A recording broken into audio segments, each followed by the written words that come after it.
को सामग्री मिली। और ये ऐसी चीज़ है लगातार आपको आगे भी मिलती रहेगी, क्योंकि जीवन में हमें सबसे ज़्यादा लाभ जो है भक्ति से है, हमारे जीवन को सफल बनाने से है, मन में शांति संतोष लाने से है। और ये चीज़ें सिर्फ नाम में हैं। महापुरुषों ने जितनी वाणी फरमाई हैं जीव के उद्धार के लिए, कल्याण के लिए, सुधार के लिए, चेताने के लिए, चाहे वो वाणी कैसी भी रही हो, चाहे वो भयानक है, चाहे वो घोर बहुत ऊंचे दर्जे की धुर आध्यात्मिक है, या चाहे वो रोचक है, ये सब की सब चीज़ें आपकी भावनाओं के अनुरूप, कभी आपकी रुचि किसी चीज़ में होती है, कभी किसी चीज़ में होती है। तो उन सब चीज़ों को ध्यान में रखते हुए जीव को ये समझाना कि चाहे ये चीज़ें हमारे आगे पीछे कितनी भी हैं, लेकिन हमारे काम आने वाली चीज़ तो एक ही है, और वो है भक्ति। और इन चीज़ों को जानने से पहले अपने आप को पहचान लेने में इंसान को सबसे ज़्यादा सुख मिलता है। संसार के पदार्थ कितने मिल जाओ, कितनी ज्ञान की बातें सुनो, कितने आपको दूसरे सुख सुविधाएं क्यों न मिल जाएं, लेकिन जब तक आप अपने आप में समा के अपने हालात को, अपनी स्थिति को, अपने विचार, अपने ख्यालात को नहीं समझते हो, तब तक सब मिथ्या और बेकार है। कबीर साहब की ये जो वाणी थी अजीब प्रकार की वाणी है, समझने में और देखने में कुछ लगती है, लेकिन इसके पीछे जो संदेश छिपा हुआ है कुछ अलग प्रकार का है। अगर शुरू की लाइन में तो देखोगे तो क्या कहा कि हमारा औगुण भरा शरीर कहो जी कैसे त्यारोगे। इसमें तो सीधी प्रार्थना ये है कि हम किसी काबिल नहीं हैं, हम निकम्मे हैं, अवगुणों से भरे हुए हैं, किसी प्रकार का कोई गुण नहीं है हम में, ना तन से कोई अच्छा काम किया है, ना मन में अच्छे विचार हैं, ना कोई धन से कोई दान पुण्य और दूसरा भलाई का काम किया है। मैं नहीं कहता, ये लाइन कहती है, इस पर विचार करके देखो कि हमारा शरीर अवगुण भरा है का मतलब अनेक प्रकार के दुष्कर्म, पाप कर्म, नीच कर्म, चोरी, छल, कपट, बेईमानियाँ, जितने भी बुरे काम हैं वो हमने किए हैं, ये लाइन ये कहती है। लेकिन आगे चल के इसी शब्द में जो बातें कही हैं उनको सुन के आप हैरान हो गए। उन बातों में क्या कही, उनमें सब भक्तों के नाम लेके बताया गया कि आपने अंका तारे, बंका तारे, सदन कसाई तारा, मीराबाई त्यारी, कितने धन्ना भगत नामदेव, इनके नाम लेके कहा गया कि आपने सब त्यारे। इसका मतलब अगर ये तुलना करके देखें तो उनका अवगुण भरा शरीर थोड़ा था, वो तो बड़े पाक साफ और पवित्र थे, वो तो सब भगवंत भक्ति में लीन थे। उन्होंने तो अपने जीवन को एकदम इतना पवित्र और इतनी नाम की कमाई करके ऐसा बना कि साक्षात आपके दर्शन किए, अनेकों बार आपने खुद प्रकट होकर उनको संभाला। तो ये उस शुरू की लाइन से और बाद के जो वर्णन हैं उनसे मेल नहीं खाती है ये बात, लेकिन मेल खाती है। कबीर साहब ने जो बात कही ऊपर की बात को सबसे लास्ट में जाके जोड़ दिया। इन बातों को बीच में दिखा के तो ये कह दिया गया कि जो नेक रास्ते पे चले, जिन्होंने प्रभु की भक्ति करी, जिन्होंने अच्छे काम किए, तन से, मन से, वचन से जो पवित्र बने, जिन्होंने बुराइयों को त्यागा, बुरे कर्मों को त्यागा, दुष्कर्मों को छोड़ दिया और अपनी नीयत और नियम पर जो पाबंद रहे, सच्चे रहे, उनको आपने त्याग दिया। चाहे उनको कष्ट हुए, दुख हुए, परेशानियां हुई, लेकिन आगे कहते हैं जिस प्रकार से कबीर साहब कहते हैं कि काशी का मैं बासी हूँ और मेरा नाम कबीरा है, लेकिन करनी करके पार उतर गए।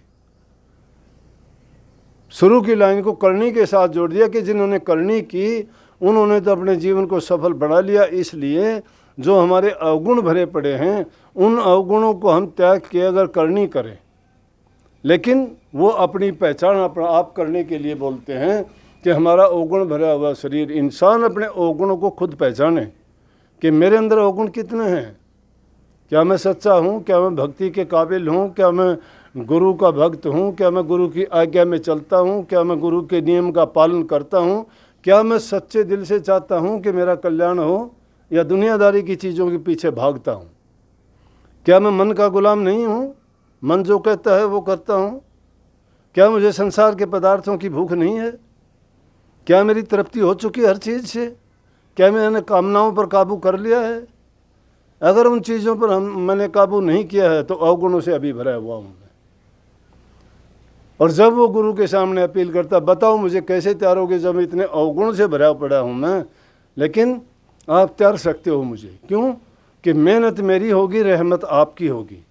गुरु की रहमत के बिना आज तक कोई तिरा नहीं है, और गुरु की रहमत उन पर होती है जो आदमी मेहनत करता है।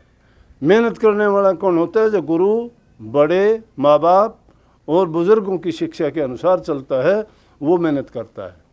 जो काम से जी चुराता है, जो हेरा फेरियों में मन लगाता है, जो आसानी से जीवन को बिताने के तरीके खोजता ढूंढता है, जो जीवन को में सुख संसारी पदार्थों में खोजता है, उसके अवगुण कभी नहीं निकल सकते। अवगुण किसके निकलते हैं? जो संघर्ष करता है, समस्याओं के सामने जाके रुकता है, और उन संघर्ष के बीच से जो वो फल प्राप्त करता है, वो अमर फल प्राप्त होता है। उसका नाम भक्ति में जो फल मिलता है, उसका परिणाम बहुत ज़िंदगी के अंत में मिलता है। और चीज़ों के फल तो आपको हाथ के हाथ मिलते हुए नजर आएंगे। इसीलिए लोगों की शिकायत होती है कि उस आदमी ने गंदे मंदे कर्म किए। खोटे मंदे कर्म करने वाले ठाठ करते हैं, भगवान भक्ति करने वाले, सत्संग में जाने वाले, गुरु भक्त कहलाने वाले अनेकों परेशानियों से जूझते हैं। क्यों? क्योंकि अभी उनको उनका परिणाम नहीं मिला है। उस परिणाम के लिए उनको संयम रखना पड़ेगा, धैर्य रखना पड़ेगा। संयम और धैर्य के साथ जो रहते हैं वो ये समझते हैं कि ये गुरु की जो मेरे ऊपर मौज बरसती है, ये मेरी परीक्षा है। चाहे बुरा वक्त गुजरता है या अच्छा गुजरता है, उन हालात और परिस्थिति को देख के आदमी को ये सोच लेना चाहिए कि जो मेरी ये परीक्षाएं चल रही हैं, इस परीक्षा के घड़ी में मैं पूर्ण उतरूं, मैं विचलित ना हूं, मेरा मन डामाडोल ना हो, ये संसार के पदार्थ मुझे अपनी ओर ना खींच ले जाएं, ये माया के जाल में मैं फंस ना जाऊं। ये काल अपने काबू में करके मुझे बंदर की तरह नाश ना नचाए। काल जब आप काबू में कर लेता है तो उसको बंदर की तरह नाचना चाहता है, और ये जीव बंध जाता है। ये उस गेंद की तरह से हो जाता है, इधर से ठोकर मारी उधर गया और उधर से ठोकर मारी तो उधर गया, क्योंकि उसमें पराई फूक भरी हुई है। जिसके अंदर पराई फूक भर जाती है ना, उसको जो ठोकर मारोगे उसी तरफ जाएगा। इसी तरह से एक बात थी, एक फुटबॉल था, महात्मा ने कभी देखा ही नहीं था, खेल के मैदान से पास गुजरा, एक ने ठोकर मारी उधर गया, दूसरे ने मारी उधर गया। एक ने ठोकर मारी, महात्मा गुजर रहे थे, उसके पास आ गया, पकड़ के उससे अपने विचार करने लग गया। लोग कहने लगे छोड़ो इसको, क्या? बोले महात्मा जी इससे क्या बात कर रहे थे? बोले मैं इससे ये पूछ रहा था तुझे क्यों लात मार रहे हैं ये लोग। बोले फिर? उन्होंने मजाक में बोला कि ये जवाब दे रहा था कि मेरे अंदर पुराई फूक भरी हुई है इसलिए लात मारते हैं। ये फूक मेरे अंदर नहीं होती, कोई लात नहीं। फुटबॉल में अगर फूक निकाल दो कोई लात मारता है? इसीलिए जब तक इसमें पराई फूक भर जाती है, फिर ये जीव काल और माया के कब्जे में होता है, जहाँ इसको फिर जगह जगह ठोकर खानी पड़ती है। तो बात इसमें बहुत सी आगे जो बताई गई, उन भक्तों ने कमाई की, वो संसार की माया और काल के जाल में नहीं फंसे। बांका और रांका की कहानी सुनी होगी, इसको इसमें अंका और बंका कह दिए गए। अंका और बंका पति पत्नी थे, बड़े सच्चे भगत थे, नामदेव जी के समकालीन हुए, उन्हीं के टाइम में थे। ये बड़े सच्चे भक्त थे। नामदेव जी को रोज़ाना प्रभु के दर्शन होते थे।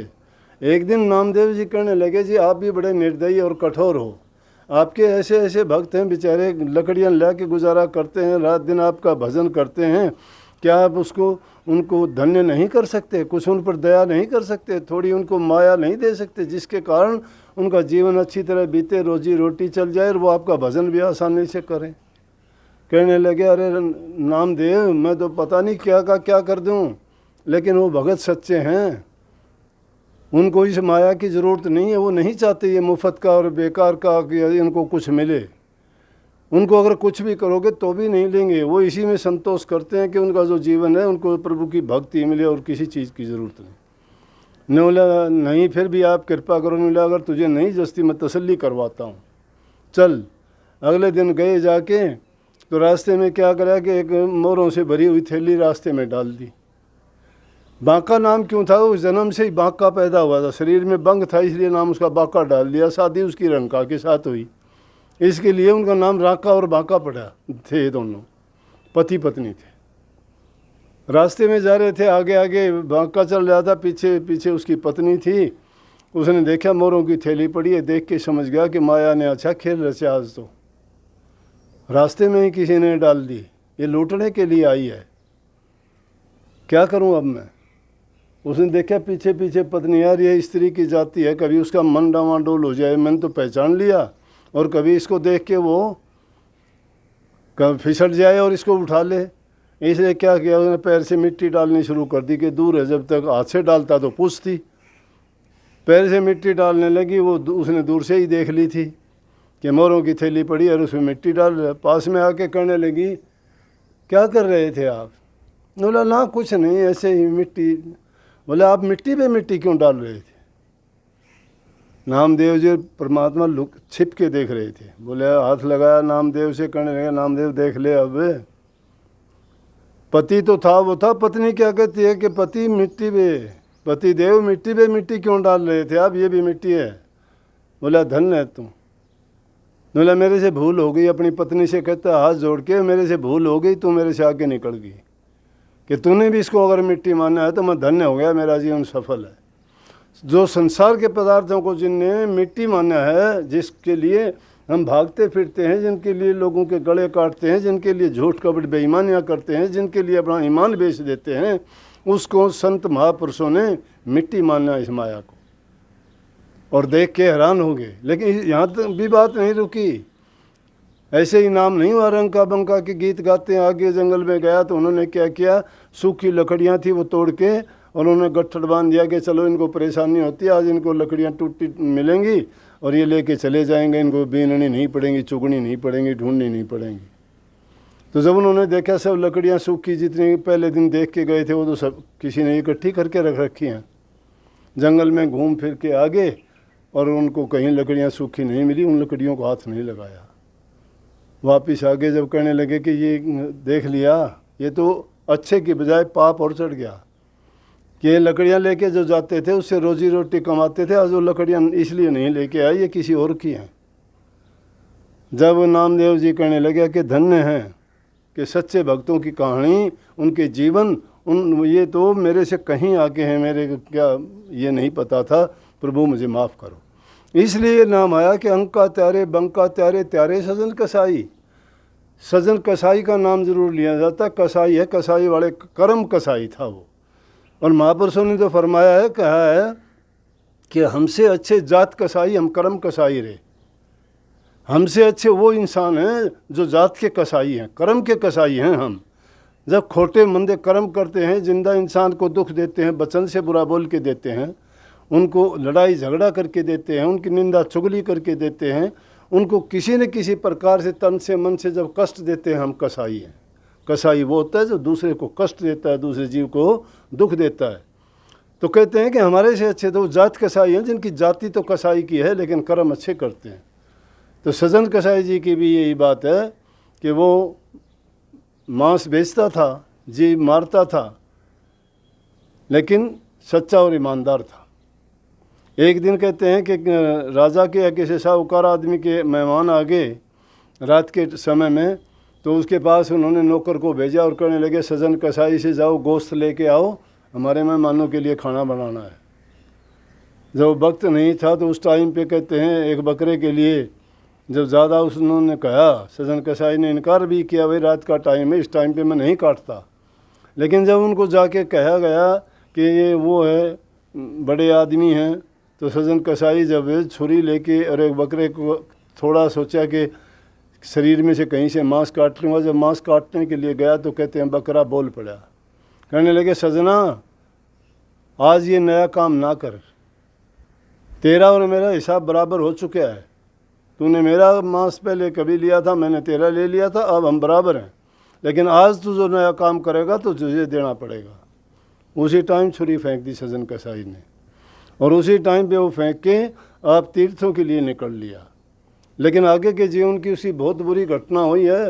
वो कहते हैं कि एक जगह जब उसका किसी घर में जब रुका तो वहाँ की औरत का पति बीमार था रात के समय में, तो उस पत्नी ने जो उससे चाहा कुछ गलत काम करने के लिए। सजन बड़ा जवान उम्र का था, देखने में बहुत सुंदर था, बहुत ऐसा था कि देखने से ही आदमी को बहुत उस पर प्यार आता था। तो उस औरत ने जब उसको कहा तो उसने कह दिया कि मैं ऐसा आदमी नहीं हूँ, मैं भगत आदमी हूँ। उसने भी देख लिया कि कोई गलत काम मैं करने वाला नहीं। उस औरत ने अपना पति मार दिया। उसने सोची कि इसके डर के मारे ये ऐसा करता है, और वो कह के उसका नाम लगा दिया। फिर भी उसने कहा कि तूने गलत किया है। उसने शिकायत कर दी कि इसने मेरे साथ गलत काम करना चाहा, मेरे पति को इसने मारा है। तो कहते राजा को जाके शिकायत करी, उसने कुछ नहीं कहा। सजन कसाई के हाथ कटवा दिया गया। बस वहाँ से वो जगन्नाथपुरी के लिए निकल लिए। कोई कुछ किसी से कुछ नहीं कहा कि मेरा कसूर है नहीं है, कोई अपील नहीं करी। कहने लगे मेरा कर्म का खेल है। तो कहते हैं गया तो जगन्नाथपुरी तक पहुँचते पहुँचते उसके हाथ आ गए थे, और वहीं जाके उसने बाद का जीवन बिताया, और उसका जीवन सफल हुआ। साक्षात प्रभु ने उसको दर्शन दिए। इसलिए कही कि अंका त्यारे बंका त्यारे त्यारे सजन कसाई, सुआ पढ़ावत गणका त्यारे। ये भी एक अजीब व गरीब कहानी है। गणका नाम की एक वैश्या थी। शहर के बाहर एक महात्मा रहते थे। एक दिन बरसात बहुत ज़ोर से आई। महात्मा की कुटिया थी, सब भीग गई, पानी गिरने लग गया। महात्मा के पास एक तोता था। वो अपने पिंजरे को लेके बरसात में भीगता हुआ आया। शहर में देखा, किसी ने उसको जगह नहीं दी। एक मकान देख के किसी छज्जे के नीचे अपने आप को छुपाए खड़ा था। तेज़ बारिश थी, नीचे भी पानी भर गया।